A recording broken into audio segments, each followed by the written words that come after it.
Welcome to the Deep Dive.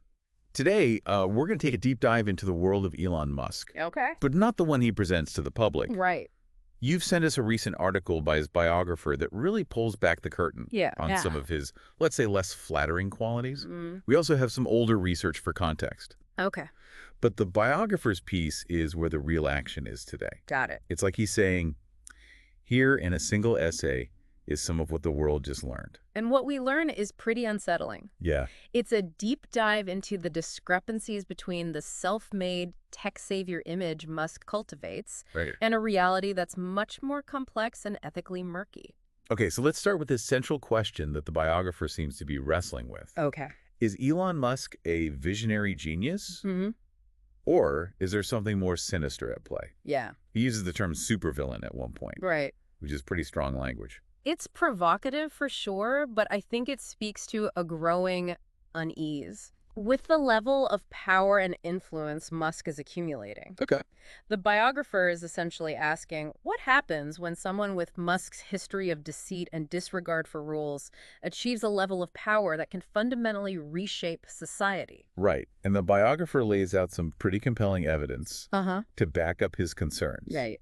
He starts by dissecting Musk's carefully crafted origin story, Okay. the one where he arrives in North America with nothing Right. and builds his empire through sheer brilliance and hard work. Yeah. But the biographer suggests that this narrative is largely fabricated. Exactly. Yeah. The biographer points to Musk's family wealth, Okay. specifically their connection to emerald mines in Zambia during apartheid. Right. It's a stark contrast to the image of the struggling entrepreneur.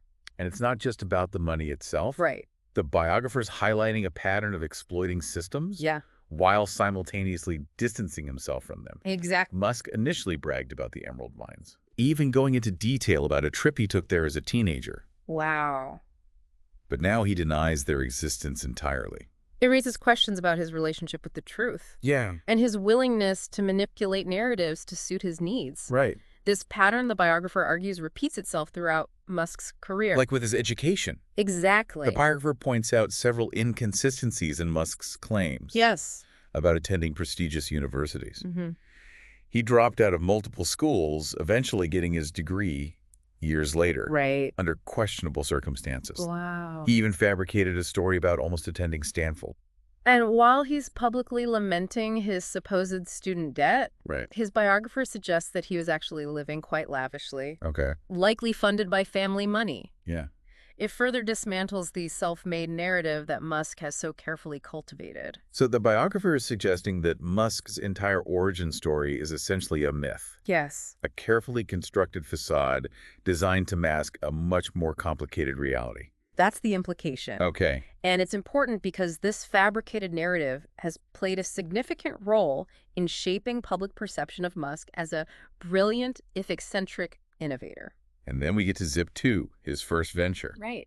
The biographer reveals that Musk and his brother not only potentially stole the idea from a phone book salesman, Oh, wow. but they also lied about their immigration status to secure funding. Wow. They were literally in the country illegally. And their behavior within the company was far from the picture of the driven, focused entrepreneur that Musk projects. Yeah. The biographer describes physical altercations in the office, a general sense of recklessness and entitlement. And let's not forget that Zip 2, despite all the chaos, Yeah. was likely kept afloat by, you guessed it, daddy's money. It's almost a textbook example of failing upwards. Right. The biographer is painting a picture of someone who benefits from systems he later criticizes Right. or distances himself Yeah. from. He takes credit for the successes while downplaying or erasing his connection to the less savory aspects of his rise to power. It's all starting to feel like a deliberate pattern of deception and manipulation, isn't it?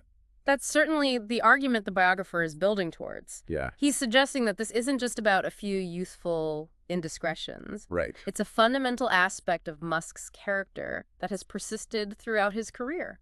And this brings us to one of the most intriguing and honestly a little scary aspects of the article. Okay. This concept of test realism. Right. The biographer highlights Musk's alignment with figures like Curtis Yarvin, Yes. a prominent test realist thinker who advocates for a society ruled by a tech elite. It's a fringe movement for sure. Yeah. But the biographer argues that it offers a potentially chilling framework for understanding Musk's ambitions. Okay. Test realism at its core is about using technology to fundamentally reshape society, Right. often with a disregard for traditional ethical boundaries. Okay, so test realism essentially advocates for giving a select group of technologically gifted individuals, Yes. people like Musk, Right. the power to dictate the future of humanity. That's a simplification, but it captures the essence of the ideology. Okay. And the biographer argues that Musk's actions, his rhetoric, his alliances, Yeah. all point towards a potential embrace of this worldview. It's starting to feel like we're stepping into some dystopian sci-fi territory here. Yeah. Is the biographer really suggesting that Musk sees himself as some kind of real-life supervillain? The biographer uses that term, yes. Wow. And he points to Musk's rhetoric about extinctionists as a prime example. Okay. It's almost like he's projecting his own desires for a radical reshaping of humanity onto others, painting himself as the savior while potentially being the one who poses the real threat. Wow. That's a heavy accusation. It is. And it really raises the stakes for this deep dive, doesn't it? Yeah, it does. We're not just talking about a flawed entrepreneur anymore. Right. We're talking about someone who potentially wants to reshape the world in his own image with little regard for the consequences. The biographer's point is that we need to take Musk's actions and his rhetoric seriously. Yeah. We can't afford to simply dismiss him as an eccentric billionaire with a Twitter addiction. Right. There's a lot more at play here, Yeah. and the implications are potentially quite disturbing. Okay, so we've established that the biographer is deeply concerned about Musk's character and his motivations. Yes. But before we get too carried away with the supervillain comparisons, Right? let's dig a little deeper into the specifics of his critique. Okay. He spends a considerable amount of time dissecting Musk's approach to business, Mm-hmm. specifically his history with Tesla. Right. And this is where the biographer's analysis gets really interesting. Good. He acknowledges Tesla's successes, Yeah. its role in advancing electric vehicle technology. Uh-huh. But he also points out a pattern of broken promises, ethical concerns, and a blatant disregard for regulations. So the biographer isn't saying that Tesla is a bad company or that electric vehicles are a bad idea. No. He's saying that Musk's approach to achieving his goals is fundamentally problematic. Exactly. Oh, And he backs this up with some pretty damning examples. okay. He discusses the allegations of racism at Tesla, Uh-huh. the company's history of worker safety violations, Right. and Musk's tendency to make grandiose promises that he consistently fails to deliver on. And let's not forget his constant undermining of NASA, a government institution, Yes. to benefit his own company, SpaceX. Right. He secures government funding while simultaneously criticizing the very system that's supporting him. Yeah. It's a pattern of, let's call it, strategic hypocrisy. The biographer argues that this behavior is deeply concerning, Yeah. especially as Musk's power and influence continue to grow. Right. And then we get to his more recent ventures like the Boring Company, Neuralink, and Optimus. Right. The biographer seems to view these projects as even more alarming examples of Musk's reckless ambition and his willingness to push ethical boundaries. He raises serious concerns about the potential consequences of Musk's relentless pursuit of technological advancement Yeah. without proper oversight or consideration for the broader societal implications. And this is where the biographer's argument about Musk being a potential supervillain really starts to take shape. Right. He's suggesting that Musk's unchecked ambition, combined with his disregard for ethical boundaries and his belief in the inherent superiority of a tech elite, could lead to some truly disastrous outcomes. It's a chilling thought, It is. and one that we need to grapple with as we continue to explore Musk's trajectory and his impact on the world.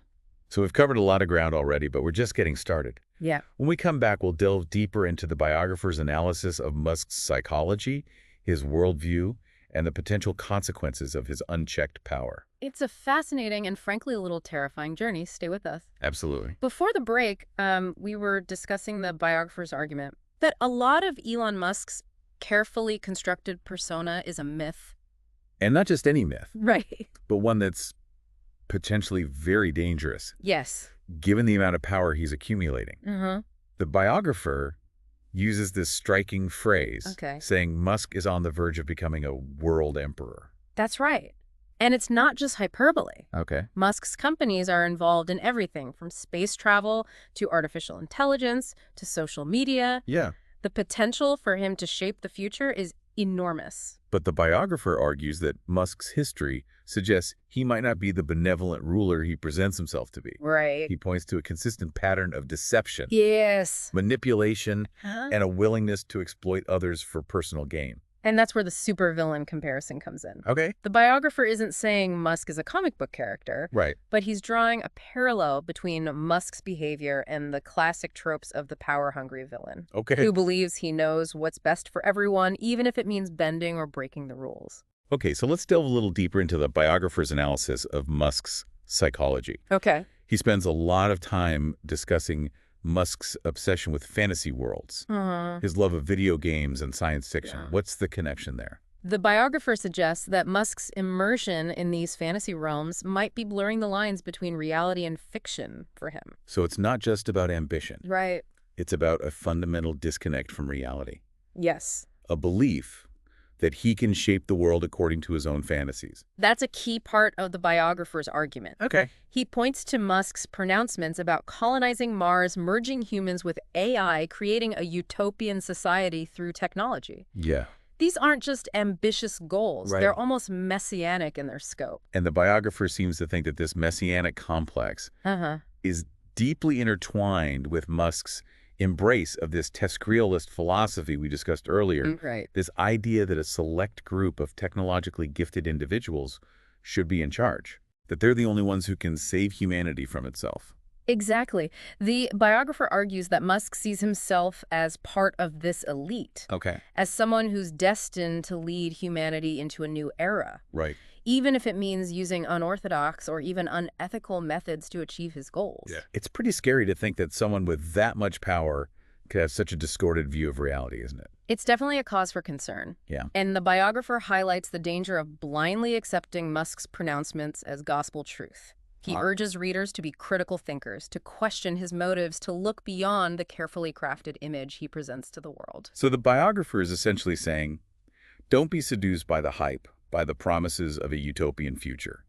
Look at the evidence, examine his actions, and make up your own mind about who Elon Musk really is and what he's trying to achieve. That's a great summary. Okay. And he reminds us that we've seen this pattern before throughout history. Right. Charismatic leaders with grand visions who end up doing more harm than good. Leaders who start out with noble intentions, Yes. but become corrupted by power, who justify their actions in the name of some greater good, Right. even if it means trampling on the rights and freedoms of others. The biographer's point is that we need to be vigilant to recognize the warning signs and to hold those in power accountable, Right. especially someone like Musk who controls so much wealth, technology, and information. Right. And speaking of information, let's talk about Twitter. Okay. The biographer dedicates a significant portion of the article Yes. to Musk's acquisition of Twitter and its potential implications for the future of free speech and democracy. This is where the biographer's analysis gets really interesting. Okay. He argues that Musk's takeover of Twitter is about more than just ego or a desire to control the narrative. Right. He sees it as a strategic move to gain even more power and influence. So it's not just about silencing his critics or promoting his own agenda. Right. It's about something much bigger. Right. The biographer suggests that Musk's goal is to shape the very fabric of online discourse, to create an environment where his vision for the future can take root and flourish. But the biographer also points out that Twitter is a breeding ground for misinformation, Yes. hate speech, and conspiracy theories. Right. How does that fit into Musk's grand plan? The biographer doesn't have a definitive answer, Oh. but he raises some troubling questions. Okay. Is Musk intentionally exploiting these negative aspects of Twitter to sow chaos and division? Does he believe that he can somehow control these forces and use them to his advantage? It's a bit of a gamble, isn't it? It is. Giving someone with Musk's history of manipulating narratives control over such a powerful platform. The biographer seems to think so. Yeah. He sees it as a potentially dangerous experiment, Right. one that could have far-reaching consequences for the future of democracy and the very fabric of our society. So the biographer's analysis of Musk's Twitter takeover is basically a giant red flag, Yes. a warning that we need to be paying very close attention to how Musk uses his newfound power.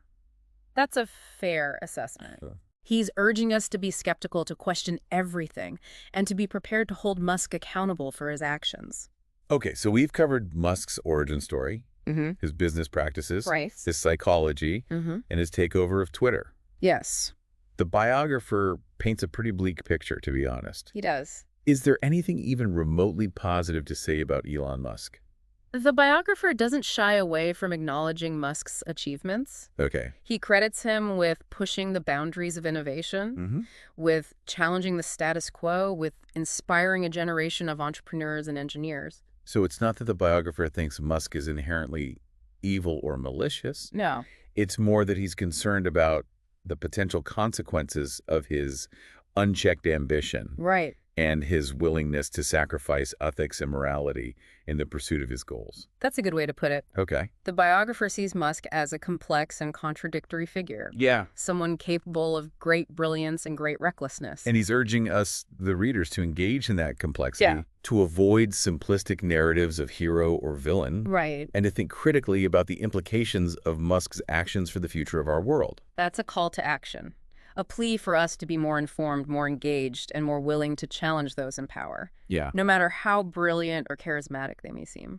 So the biographer's analysis of Elon Musk is ultimately a cautionary tale, a warning about the dangers of unchecked ambition, Yes. the allure of technological utopianism, Uh-huh. and the importance of holding those in power accountable.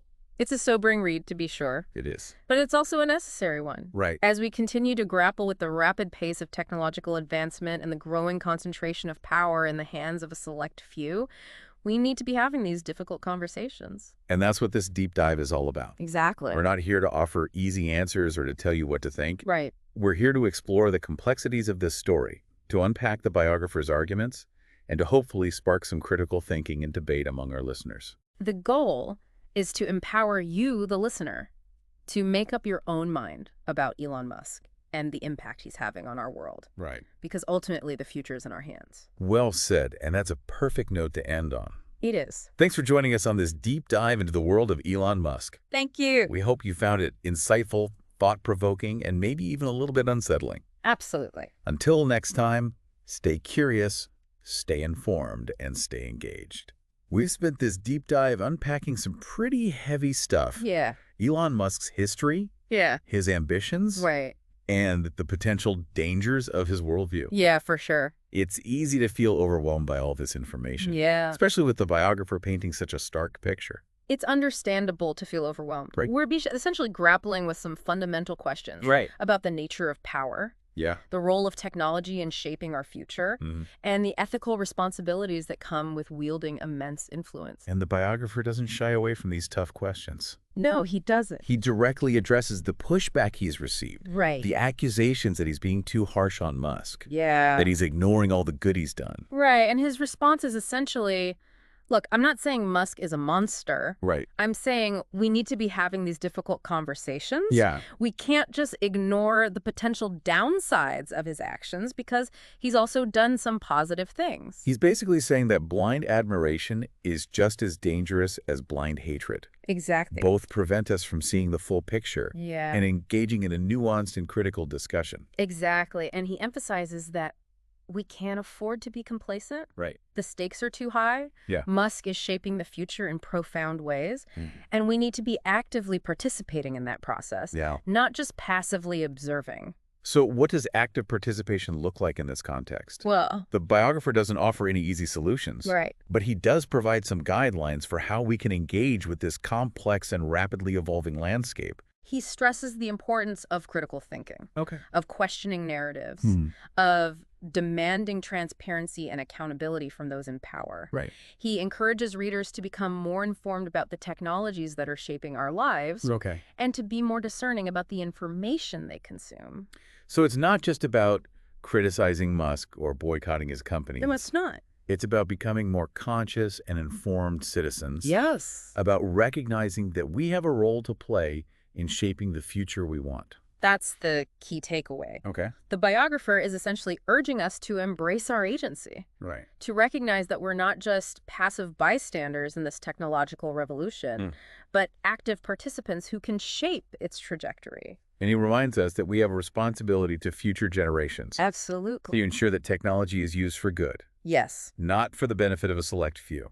He argues that we need to be more mindful of the ethical implications of technological advancements and to advocate for a future where technology serves humanity, not the other way around. It's a powerful message, It is. and one that resonates deeply, Mm-hmm. especially in light of all the concerns we've discussed today. 'Cause Right. where do we go from here? Right.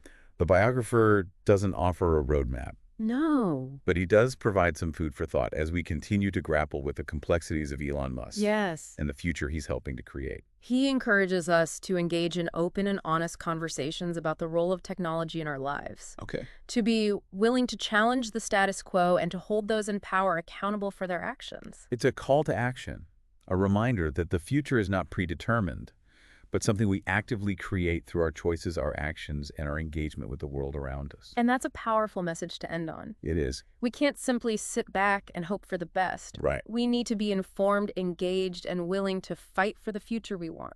Well said. This deep dive into Elon Musk has been a roller coaster of emotions. It has. From awe to admiration, to concern, to outright fear. Yeah. But ultimately, it's been a valuable exercise in critical thinking. Absolutely. And a reminder that we all have a role to play in shaping the future. That's right. Thank you for joining us. Until next time, stay curious, stay informed, and stay engaged.